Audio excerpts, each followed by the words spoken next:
Unang-una sa lahat ay binabati ko po ang lahat ng isang magandang araw. Muli tayo ay stuck sa traffic at ako ay papunta sa San Pedro, Laguna. So, samantalahin po natin ang traffic na ito na tayo ay makapag-vlog. At syempre, pag nasa bahay tayo, hindi tayo makuha makapag-vlog kasi syempre busy maglaba, mamalansya, magluto, maglinis ng bahay, maglinis ng mga kaalagaan, no? Kaya sa ating pagpapatuloy ng ating report na ito sa pagbabahagi ng mga magagandang salita na nagmumula sa banal na aklat. Okay, so ayun nga po sa pagpapatuloy po ng ating pagbabahagi ng mga magandang pangaral na napupulot natin sa salita ng Diyos sa banal na aklat. Okay, unang-una po ay nais kong i-share sa inyo na ako po ay isang born again Christians at naniniwala po ako na I am a believer. I receive and accept Yeshua HaMashiach as my Lord and Savior. Nung ako po ay siguro ay nasa 14 years old. Ayan. So 14 years old po ako nung una kong nakilala ang ating Panginoon. At take note po ha, wala pong nag-share sa akin ng magandang balita na ito tungkol sa kaligtasan, tungkol sa nakapag tinanggap natin ang ating Panginoong Yeshua HaMashiach na tayo ay maliligtas or malilinis sa ating mga pagkakasala. Okay, paano ko po ba nakilala ang Panginoon at sino ba talaga? No, yung tumawag sa akin. Sino ba yung tumawag? Sino ba yung nakakita? Sino yung nakakita sa akin? Sino yung nag-preserve sa akin? At ako ay kanyang nilinis ng panahon na yun. Ayan po yung ating mga sharing, no? Na napakaganda, no, na testimony na pangyayari sa aking buhay bilang isang followers and believers of Yeshua HaMashiach. Ayan. So I start using the Hebrew name. I start calling our Lord and Savior Yeshua HaMashiach in His original Hebrew name. At alam niyo naman mga kaibigan, ano, alam naman natin ang salita na although alam natin pag sinabing natin na Jesus Christ, no, alam natin ito yung ating Panginoong Diyos na tagapagligtas natin. Pero alam na rin naman natin na marami ang gumagamit ngayon, no, ng pangalang Jesus. Alam naman natin yan, mga kaibigan. So, paano ba natin maipapadama sa ating Yahweh, sa ating Panginoon, ang ating respect? How can we ask Him? How can we thank Him in the pureness, no? How can we call Him in the pureness of His name, in the holiness of His name? Of course, we all know that Yeshua HaMashiach is a He's a Jew. Kaya mas maganda tayong tumawag sa kanyang pangalan in Hebrew name, no? Yeshua HaMashiach. Kaya po mga kaibigan, yan po yung aking first part ng pagbabahagi natin. Siguro testimony ko na sa buhay ko. Ayan. Kung paano ang ating Panginoon Yeshua ay kumilos sa aking buhay. Okay? Kung paano hanggang ngayon ay there is power, no? Within me. Obeying and following Yeshua HaMashiach. Dahil nga po sa ating pagkakatawag, no? Depende sa ating pagkakatawag, no? In the pureness of His calling. Kung bakit ako ay 14 years old na. Simula nung 14 years old ako, I believe so, ay nakilala ko yung ating Panginoong tagapagligtas. Ayan. So, hindi ganun kadali, no? Kahit na sinasabi natin na ang Panginoong Yeshua ay natanggap ko sa aking buhay nang ako'y 14 years old, no? Ay marami pa din akong pagdaanan na napakahirap, nagsuffer, no? Lahat na yata ng mga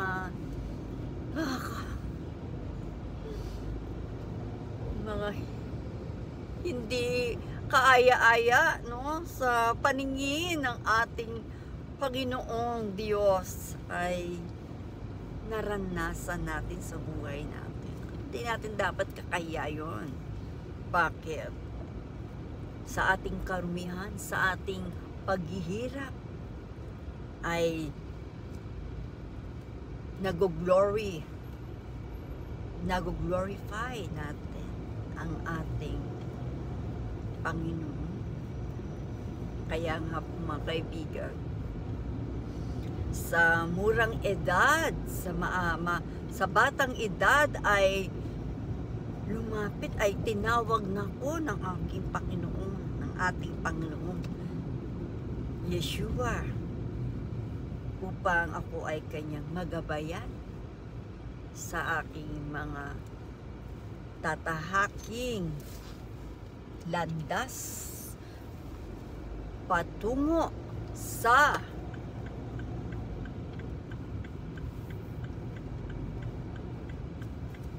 buhay na matuwid. Ayan, napakahirap mag-isip ng Tagalog. In righteousness, live righteously. Okay, so this is very common sense mga kapatid, no?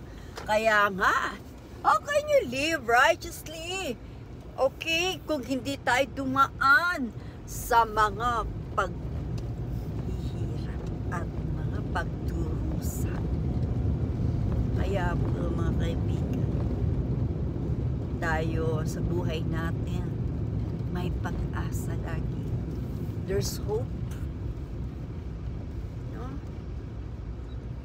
May mga paraan upang ang ating buhay ay maging matuwid, upang ang ating pamumuhay ay umayos at maging katanggap-tanggap sa paningin ng ating Panginoon Elohim. Okay, no, we are using another words, no, is Hebrew word, so Elohim, no, the Creator, our God, our Father God, no?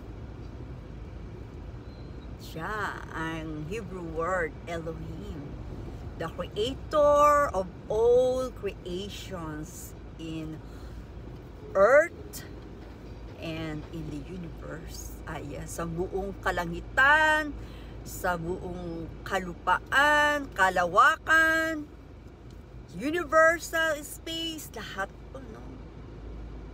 Ayan, siya po ang ating Elohim, ang ating Panginoong Diyos, our beloved Adonai Elohim. Ano, so ang ating Panginoon Elohim, Father Elohim, kailangan tayo mga kapatid ay dumadaan sa pagdurusa, paghihirap. Bakit? Of course, no? Kung ikaw ba sagana sa buhay, ikaw ba ay lahat ng ginhawa na sa buhay, ay maaalala mo kaya ang ating Panginoon? Perfect ka ba? Sabihin mo, basta ako ay hindi gumagawa ng masama. Ako ay mabuti sa aking kapwa. Ako ay namimigay ng mga pagtulong. Ay, kaya sasabihin natin na kapag namatay tayo ay sa langit ang ating punta, no? Dahil nga sa paniniwala natin na tayo isang mabuting nilalang. Ayan, ganyan po ba yan, mga kaibigan? Yung po ba yung basehan ng ating Yahweh? Okay, there's another word for Yahweh. Yahweh. Okay, Yahweh. No, Lord, ang ibig sabihin po ng Yahweh ay Lord. No, ayan po yung name ng ating Panginoon Diyos. Okay? So, ayan, no, wag po tayong malilito, no? Kasi may Yahweh, may Yeshua HaMashiach, may Elohim. Ayan. Alam naman natin, di ba? Sila po ay iisa lamang. No, iisa lamang po yan. Alam naman natin ang ating Panginoong Elohim, no? Ay nagkatawang tao, siya ay spiritu. Siya ay nagkatawang tao, no? Sa katauhan ng ating Yeshua HaMashiach, upang siya ay ating makasama sa ating pamumuhay, no? So, medyo talagang marami tayong topic, pero siguro magko-concentrate lang tayo sa isang bagay, no? Per subject, topic, one subject po. Okay, so sa ngayon ay ano ba yung parang topic natin? Okay. Ayan, medyo mahaba na, malulubat na ako, kaya mga friends, sa pagpapatuloy ng ating vlogging about, no? Ay, naku, nag-iisip pa nga pala ako ng title ng ating programa na ito. Okay, so I have to ask Elohim ang magandang pwedeng maging title ng aking podcast na ito. Amen. Mauso nga yung mga podcast, no? Oh, amen, Lord, hallelujah. Kaya magpo-close muna tayo, Lord. Thank you, Lord, sa aking napasimulan na pagbabahagi ng patungkol sa iyong pag-ibig sa amin, Lord. Tulungan mo ko, Lord, na ako'y makapag-share ng magandang mga salita na makakatulong at makapagbigay comfort, kasiyahan sa mga naghahanap sa iyo, Lord, sa mga naliligaw na mga anak mo. Tulungan mo ko, Lord, na ang aking pagbabahagi na ito ay maging tulong sa bawat makikinig at magbibigay ng time sa aking pagbabahagi nito. I love you, Lord. I thank you. I worship, I praise you. You are my almighty, loving, forgiving, merciful Yahweh. I pray in Yeshua HaMashiach's mighty name. Amen, amen, and amen.